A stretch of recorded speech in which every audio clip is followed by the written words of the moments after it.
Utilities part, और क्या कहेंगे अपन, ये मेटाबॉलिज्म का वो पार्ट हुआ जहाँ पे सभी के सभी केमिकल रिएक्शन बॉडी में जो भी कैरी आउट हो रहा है, ठीक है, वेदर प्लांट और इन एनिमल, ठीक है। सो ये जो भी केमिकल रिएक्शन एक बॉडी के अंदर होते हैं, इन सभी केमिकल रिएक्शन को कलेक्टिवली अपन क्या कहेंगे, फिजियोलॉजी, ठीक है। सो इसमें मेटाबॉलिज्म और वो मेटाबॉलिज्म का जो भी रिजल्टेंट इफेक्ट रहेगा, ये सबको मिलके अपन क्या कहेंगे, फिजियोलॉजी।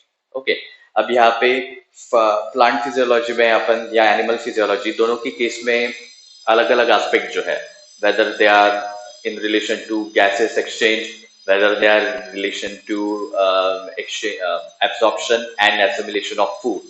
So ये अलग अलग तरीके से या अलग अलग एस्पेक्ट से अपन ये सब चीजें डिफाइन करते हैं।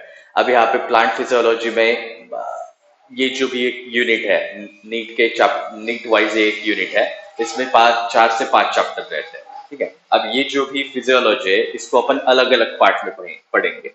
सबसे पहला ट्रांसपोर्ट, ठीक है, जिसको कहेंगे ट्रांसपोर्ट इन प्लांट, ठीक है ना। आपने सीबीएसई वाले होंगे तो उनको पहले ही हो चुका है, ये मतलब इंट्रोडक्टरी पार्ट जो है वो पहले क्लासेस में हो चुका है। एंड ये ट्रांसपोर्ट जनरली किस चीज की रहेगी, फूड जो भी लीफ में बन रहा है, एंड दूसरा वाटर, ठीक है। अब ये जो भी ट्रांसपोर्ट है, ये एक लॉन्ग डिस्टेंस ट्रांसपोर्ट हुआ, जहां से पॉइंट ए से लेके पॉइंट बी में ये जो मॉलिक्यूल है मूव हो रहा है। अब ये जो भी मॉलिक्यूल की मूवमेंट होती है, ये किसके ऊपर डिपेंड करेगी, जो उस पर्टिकुलर सेल में या पाथवे में आयंस का कॉन्सेंट्रेशन जो भी रहेगा उसके ऊपर डिपेंड करता है, ठीक है। सो कोई भी मॉलिक्यूल जब भी मूव होता है तो वो कहां से मूव होगा, from the region of their higher concentration to the region of their lower concentration, ठीक है।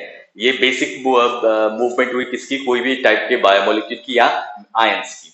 अब ये जो भी मूवमेंट हो रही है, ये मूवमेंट जो है वो दो तरीके से हो सकती है। एक को कहते हैं एक्टिव ट्रांसपोर्ट एंड दूसरे को कहते हैं पैसिव ट्रांसपोर्ट, ठीक है। एक्टिव ट्रांसपोर्ट यानी ऐसे टाइप का ट्रांसपोर्ट जिसमें एनर्जी लगती है, ठीक है, विच रिक्वायर्स सम और सर्टेन अमाउंट ऑफ एनर्जी। ऐसी अगर ट्रांसपोर्ट रहती है तो उसको अपन क्या कहेंगे, एक्टिव ट्रांसपोर्ट, ठीक है। एंड जहां पे एनर्जी किसके फॉर्म में यूटिलाइज होगी, एटीपी के फॉर्म में। एंड पैसिव ट्रांसपोर्ट वो रहेगा जहां पे there is no need of ATP,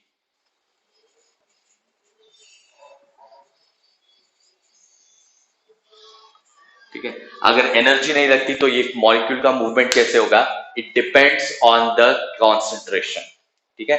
कोई भी मॉलिक्यूल्स जो भी एक साइटोप्लाज्म में या एक सेल के फ्लूइड में प्रेजेंट रहता है, उसके ऊपर नेचुरली वहां पे आयनिक चार्ज आएगा, क्योंकि मॉलिक्यूल्स और हाइड्रोजन का डिसोसिएशन होता है। सो ज्यादा से ज्यादा कंपाउंड्स जो ये भी रहते हैं वो एक आयन के फॉर्म में रहते हैं, जिसके ऊपर एक तो नेगेटिव चार्ज रहेगा या फिर पॉजिटिव चार्ज रहेगा, ठीक है। अब यहाँ पे हर सेल में पॉजिटिव आयन और नेगेटिव आयन के बीच में जो भी बैलेंस रहता है, और ये सभी आयंस प्रेजेंट होने की वजह से वहां पे जो भी चार्ज क्रिएट होता है, ठीक है, इस सभी चार्ज को क्या कहते हैं, electrochemical gradient.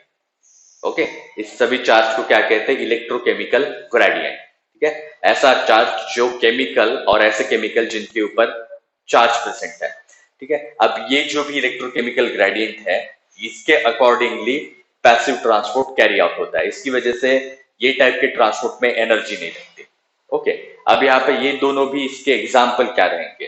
First of all, active transport जो रहता है, it depends on the condition, meaning जैसे अपन सबसे कॉमन एग्जाम्पल जो रहता है एक्टिव ट्रांसपोर्ट का, फूड का ट्रांसपोर्ट, जहां पे वो जो कोई भी पर्टिकुलर पार्ट से, मतलब फॉर एग्जांपल लीफ पे जहां पे फोटोसिंथेसिस होता है, वहां पे फूड जो है वो स्टोर होगा। एंड रूट ग्रो करना हो, स्टेम ग्रो करना हो, नए ब्रांचेस ग्रो करने हो, तो इन सभी केसेस में वहां पे एनर्जी लगने वाली है। और एनर्जी किससे मिलेंगी, जब फूड का ऑक्सीडेशन होगा, ऑक्सीडेशन के बाद एटीपी मिलेंगे। सो यहाँ पे ये जो भी फूड का ट्रांसपोर्ट है, ये ट्रांसपोर्ट करते टाइम पे ट्रांसपोर्ट जो भी रहेगा वो जनरली कैसा रहता है, एक्टिव रहता है, जहां पे एनर्जी लगती है। ओके, अब यहाँ पे फूड के अलावा कुछ कुछ केसेस में वाटर का ट्रांसपोर्ट भी एक्टिवली हो सकता है, बट ये बहुत स्मॉल अमाउंट के लिए या एक बहुत लिमिटेड टाइम पीरियड के लिए होगा। मेजॉरिटी ऑफ द जो भी प्लांट में वाटर ट्रांसपोर्ट होता है वो कैसे होगा, पैसिवली।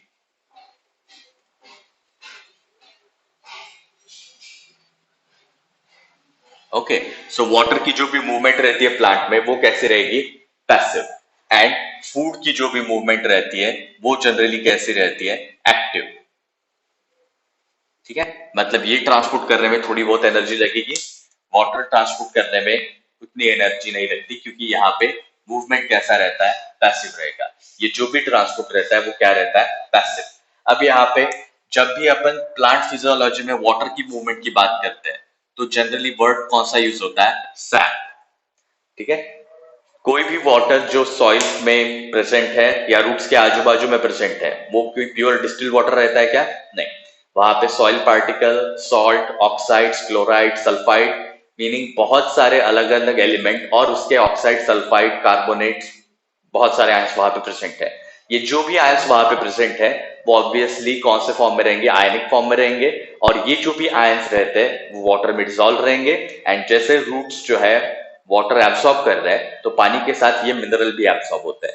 सो ये जो भी मिनरल्स या पार्टिकल्स जो डिसॉल्व रहते हैं वाटर में, जो वाटर सॉइल के अराउंड प्रेजेंट है, तो इस वाटर को अपन क्या कहेंगे?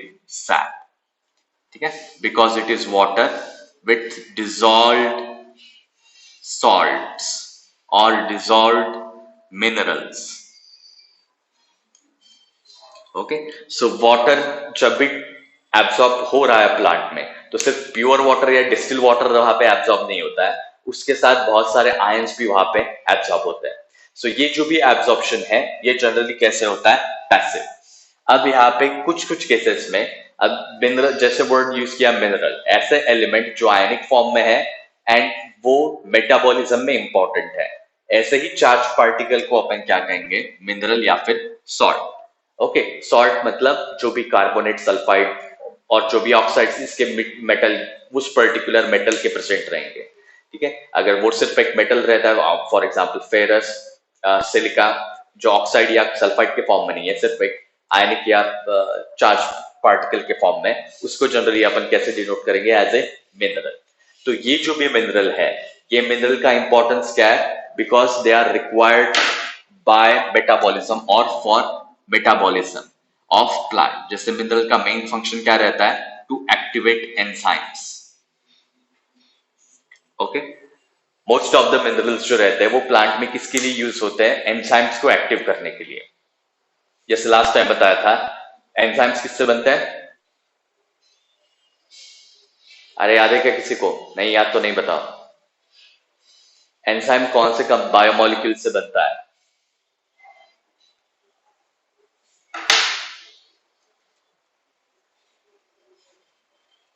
हाँ, अमीनो एसिड। आज ये अमीनो एसिड से क्या बनेगा?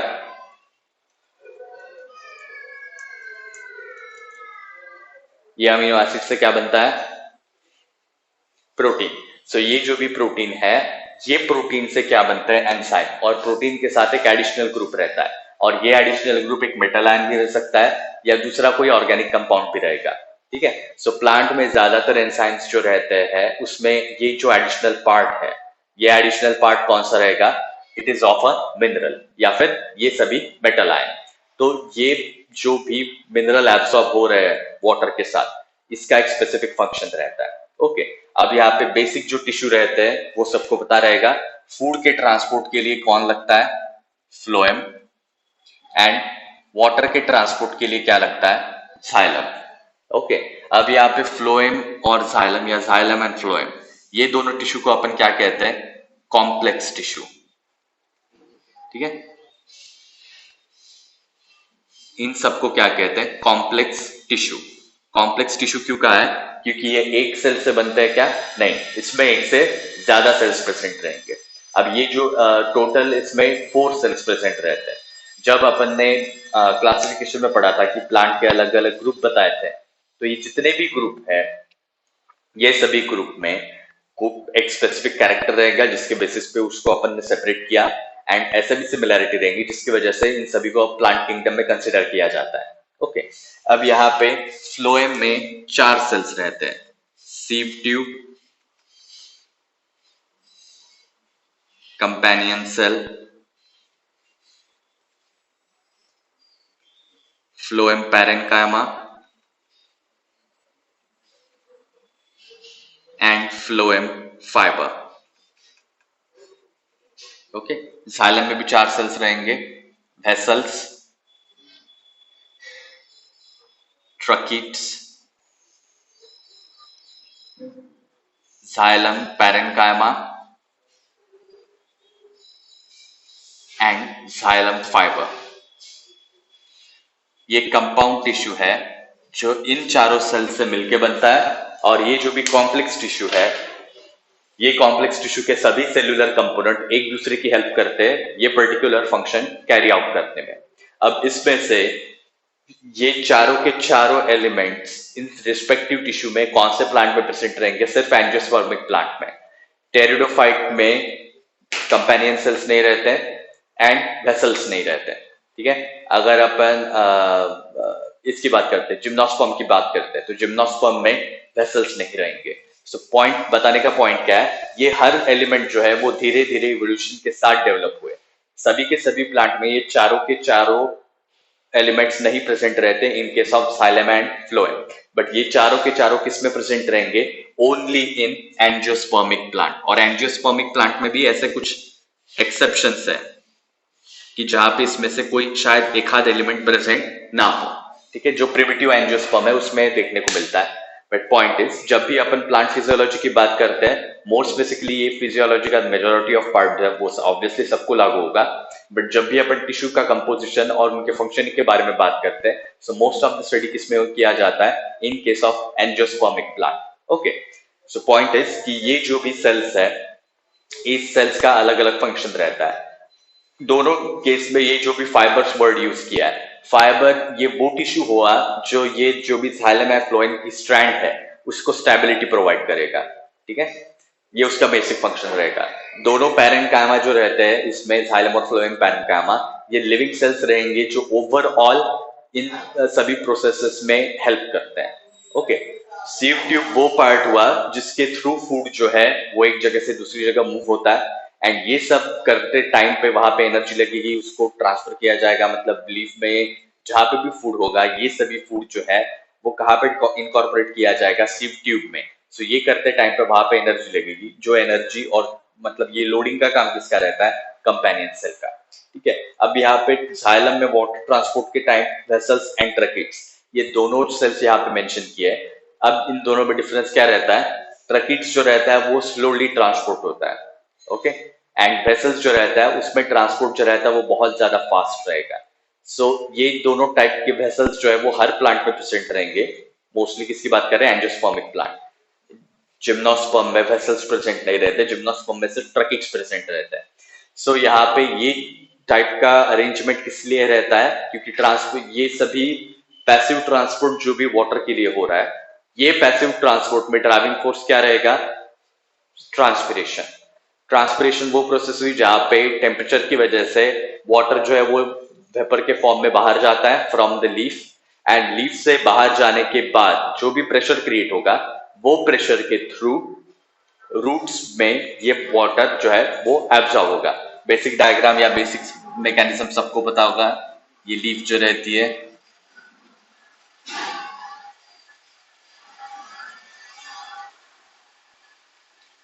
ठीक है, रूट्स यहाँ पे प्रेजेंट रहेंगे, सॉइल में एम्बेडेड, उसके आजू बाजू में पानी रहता है। ट्रांसपिरेशन की वजह से वाटर जो है वो वेपर के फॉर्म में बाहर जाता है। अब वेपर के फॉर्म में जब भी वाटर बाहर जा रहा है तो यहाँ पे सक्शन प्रेशर क्रिएट होता है।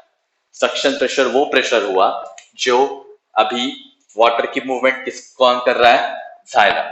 सो सक्शन प्रेशर भी कहाँ पे डेवलप होगा? जाइलम में। सो जाइलम का ये जो भी स्ट्रैंड है, ठीक है, लीफ से कहां पे जाएगा? स्टेम में, स्टेम से उसके बाद कहां पे जाएगा? रूट्स में।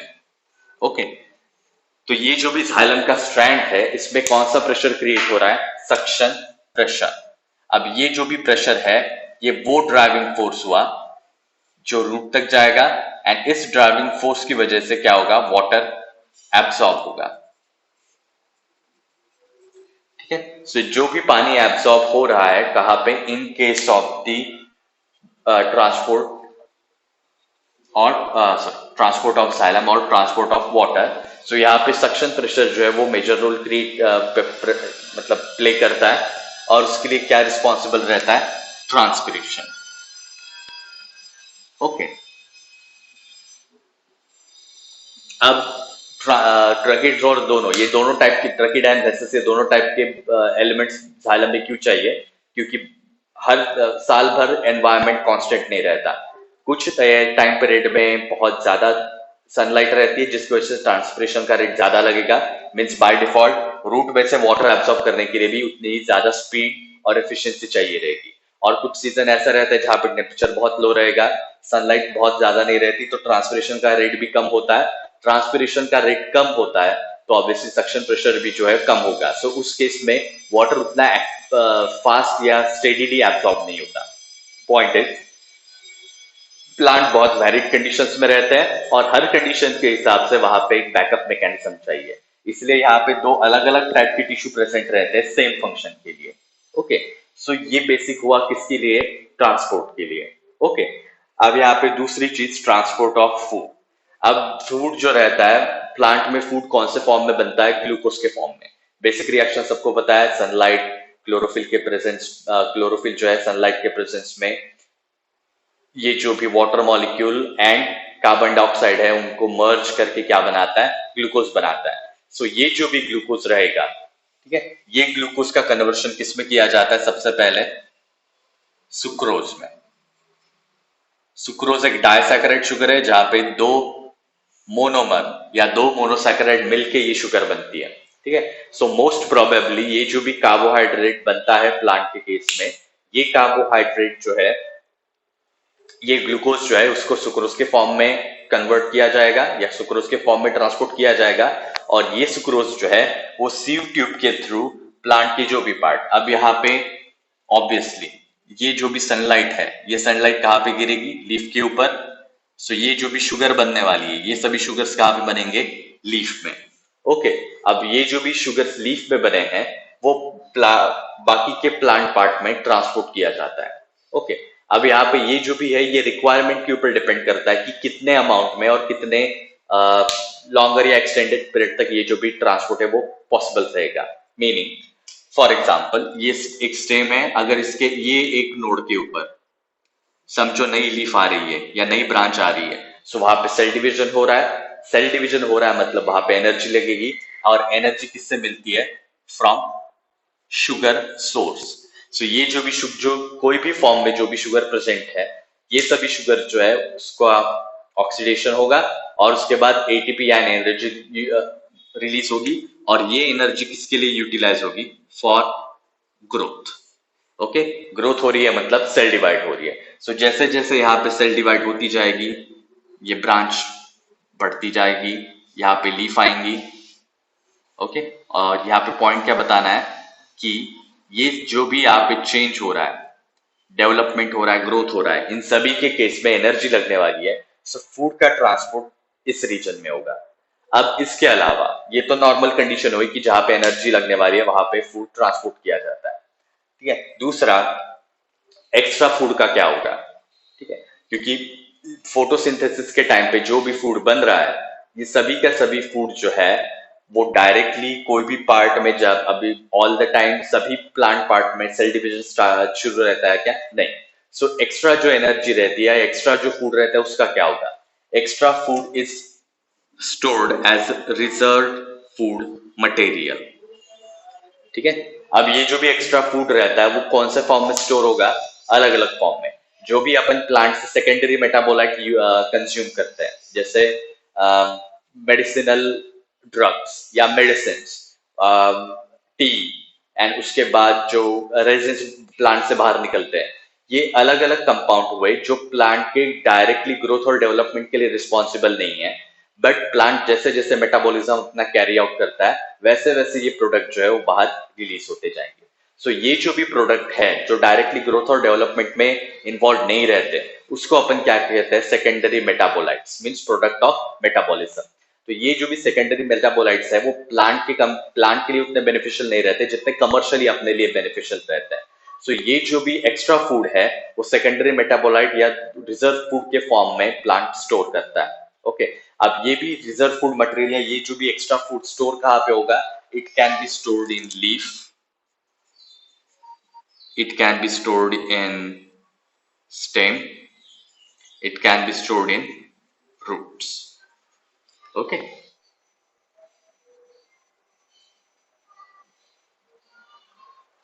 ठीक है। सो प्लांट जो भी फूड खाते हैं, ये फूड किसके फॉर्म में खाएंगे? मिनरल्स के फॉर्म में। अब यहाँ पे मिनरल्स का मेन रोल क्या रहता है? एक तो पहले मेंशन किया था कि ये हर एंजाइम्स में जो भी एक्टिव फॉर्म रहता है वो, और दूसरा प्लांट में या हर सेल में जो भी कंपोनेंट्स बनते हैं, सेल वॉल, प्लाज्मा मेम्ब्रेन, उसके बाद सेल ऑर्गेनेल्स, डीएनए, ये सभी के सभी बायोमोलिक्यूल किससे बनते हैं? वो सभी एलिमेंट जहां पे कोई भी प्लांट ग्रो होता है। So hydrocarbon, carbon, nitrogen, hydrogen, oxygen, ये बेसिक एलिमेंट हुए जिससे अपने ज्यादातर बायोमोलिक्यूल बनते हैं। ओके, सो ये जो भी न्यूट्रिएंट है ये प्लांट को कहां से मिलेंगे? ये सॉइल के थ्रू या वाटर के थ्रू एब्जॉर्ब किए जाते हैं, और ये एब्जॉर्प्शन होने के बाद ये प्लांट की कंपोनेंट बनते हैं। वैसे ही जैसे अपन जो भी फूड खाते हैं वो अपनी बॉडी का कंपोनेंट बनता है। सो जो प्रोटीन अपन डाइट से खा रहे हैं वो प्रोटीन से अपने मसल बनेंगे, अपने सेल बनेंगे। जो भी ऑयल अपन खा रहे हैं या फैट अपन खा रहे हैं वो फैट को रीअरेंज करके बॉडी अपने तरीके से कोलेस्ट्रॉल, फैट और बाकी के लिपिड के डेरिवेटिव बनाएगी उसी तरीके से। अब यहाँ पे ये जो भी मिनरल रहते हैं, ठीक है, ये मिनरल को अपन दो क्लासेस में डिवाइड कर सकते हैं। एक को कहते हैं मैक्रोन्यूट्रिएंट एंड दूसरे को कहते हैं माइक्रोन्यूट्रिएंट। ओके, मैक्रो वो which require in large amount,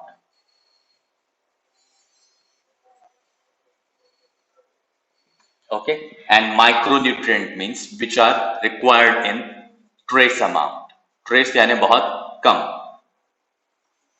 okay, सो ये जो भी बहुत कम अमाउंट में लगते हैं ये सभी एलिमेंट्स या बायोमोलिक्यूल्स जो रहेंगे, सॉरी बायोमोलिक्यूल का अलग वर्ड यूज होगा यहाँ पे। सो ये जो भी एलिमेंट्स यहाँ पे प्रेजेंट है ये जनरली एंजाइम्स को एक्टिवेट करने के लिए प्रेजेंट रहेंगे, और इनका रोल जो रहता है बहुत कम रहता है। कम कहने का मतलब इनकी रिक्वायरमेंट उतनी ज्यादा नहीं रहती, एंड फंक्शन जो रहता है बहुत स्पेसिफिक रहेगा। इन केस ऑफ मैक्रोन्यूट्रिएंट ये लार्ज अमाउंट में लगेंगे, और इसका मेन फंक्शन क्या रहता है? It constitute the structural framework.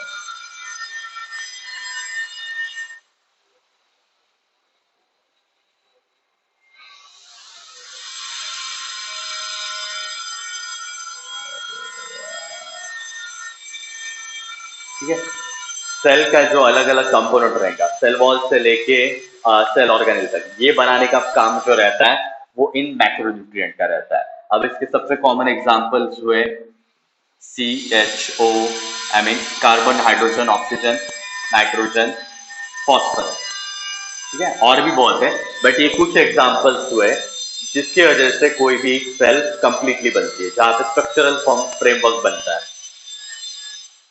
Micronutrient वो रहेंगे जहां पे ये स्ट्रक्चरल फ्रेमवर्क नहीं बनाते, but they are responsible for functional aspect.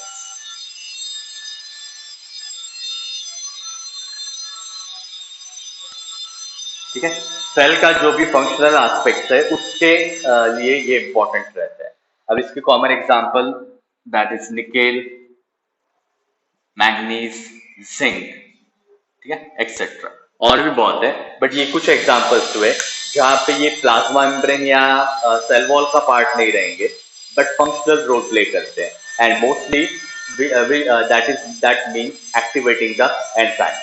जो भी सेल के अंदर एंजाइम्स एक्टिवेट हो रहा है, ये एंजाइम्स एक्टिवेट करने का काम किसका रहता है? माइक्रोन्यूट्रिएंट का। ओके, अब यहाँ पे मिनरल्स को अपन वो कौन से फॉर्म में एब्सॉर्ब हो रहे हैं उसके हिसाब से अपन दो कैटेगराइजेशन बता सकते हैं। एक नॉन मिनरल न्यूट्रिएंट,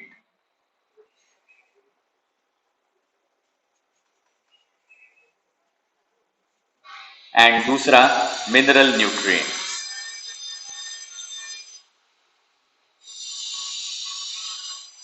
ठीक है, न्यूट्रिएंट का मीनिंग अपन क्या, या न्यूट्रिशन का मीनिंग क्या बताते हैं कि ऐसा कोई भी फूड जो अपन कंज्यूम कर रहे हैं अपनी बॉडी में एसिमिलेट होता है, और वो लिविंग ऑर्गेनिज्म या सेल के एग्जिस्टेंस के लिए क्विंटेसेंशियल है, जो रिप्लेस नहीं किया जा सकता।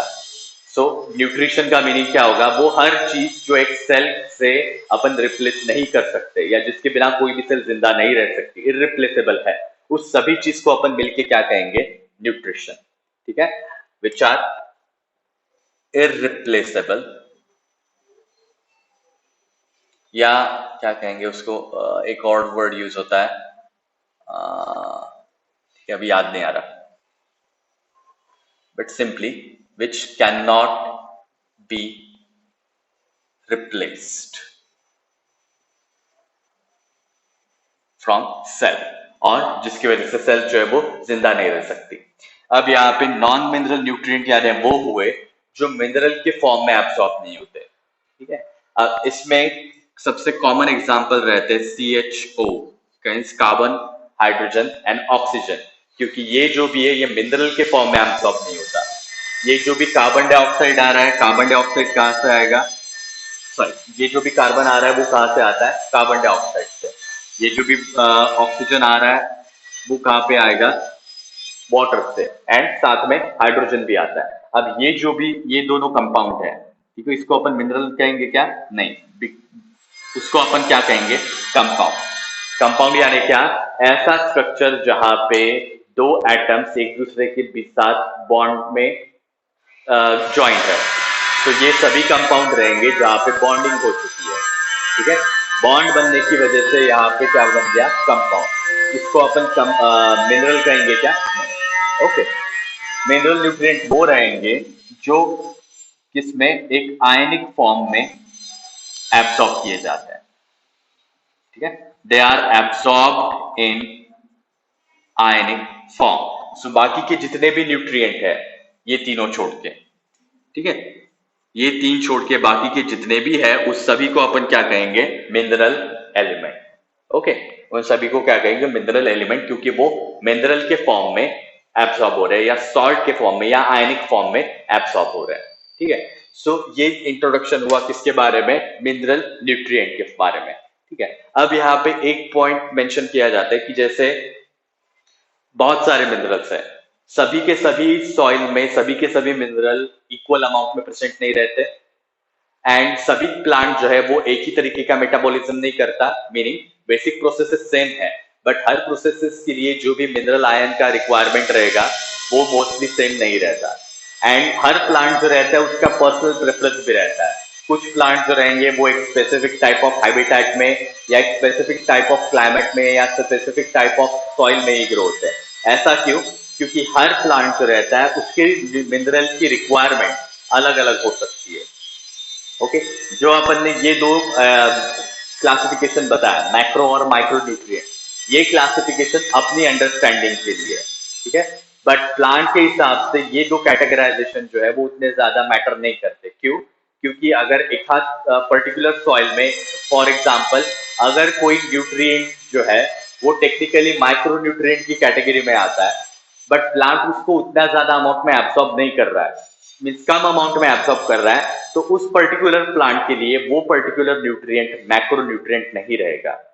ओके, मीनिंग अगर कोई दो कंडीशंस, एक वो कंडीशन जहां पे सॉइल में कोई पर्टिकुलर न्यूट्रिएंट बहुत कम है, अगर सॉइल में बहुत कम न्यूट्रिएंट प्रेजेंट है, कोई एक पर्टिकुलर मिनरल आए, तो प्लांट जो है ज्यादा से ज्यादा वो मिनरल को सेल के अंदर रखेगा, इजीली रिलीज नहीं करता। दूसरी केस, अगर कोई न्यूट्रिएंट सॉइल में बहुत ज्यादा अमाउंट में प्रेजेंट है, तो प्लांट जो है कम वो ऐसे मिनरल आयन को बहुत ज्यादा अमाउंट में एब्सॉर्ब करके नहीं रखता। ठीक है, सो ये जो भी एब्सॉर्प्शन है या यूटिलाइजेशन, ये किसके ऊपर डिपेंड करता है कि उसके आजू बाजू में कितना मिनरल का अमाउंट प्रेजेंट है, और साथ ही में प्लांट को उसको कितनी अमाउंट में रिक्वायरमेंट है। ओके, तो ये जो भी डिस्टिंक्शन है ये प्लांट के हिसाब से वैरी हो सकता है। ओके, हर प्लांट के हिसाब से इसका प्रोफाइलिंग वैरी होगा। ओके, और